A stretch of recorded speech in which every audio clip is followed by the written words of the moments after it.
திகாவில் இருந்து திமுக உடஞ்சி வரும்போது திகாவில் இருக்கவங்களாம் எங்கே போவாங்க?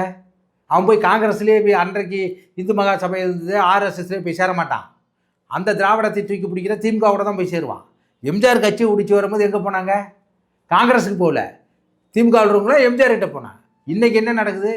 ஏடிஎம்கேவில் இருக்கிறவங்க முன்னாள் அமைச்சர்களாக இருந்தவங்க இன்றைக்கி 7 பேர் அமைச்சர்களாக இருக்காங்க. திராவிட கட்சிகள் ஒன்று மாறி போய்க்கிறாங்க. கம்யூனிஸ்டுகள் எங்கள் சிபிஐயில் இருக்கிறவங்க தலி ராமச்சந்திரன் கூட சிபிஎம்மில் இருந்தார், இன்றைக்கி சிபிஐயில் வந்து எம்எல்ஏவாக இருக்கார்.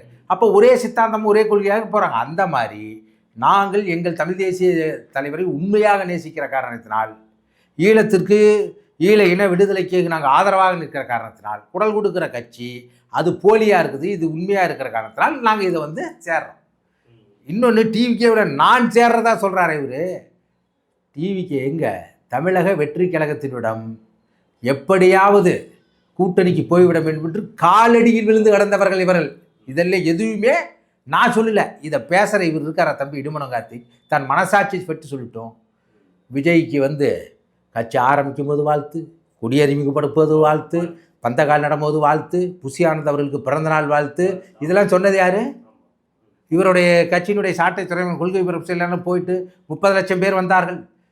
விஜய் பேசியது அப்படி இருக்கிறது, இந்த இனத்தை தூக்கி பிடிக்க வருகிறதுன்னு பேசுனது யார்? இவர்.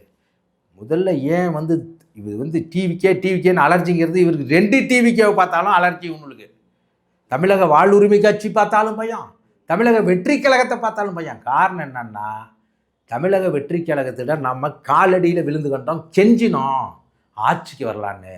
அந்த ஆட்சியின் கனவை விஜய் அவர்கள் தகர்த்து விட்டார். அவர் வராரு இல்லையாங்கிறது நமக்கு பிரச்சனை இல்லை. சீமான் ஒரு காலம் வர முடியாது, ஏன்னா கூட்டணி வச்சுருந்தேன் நான்.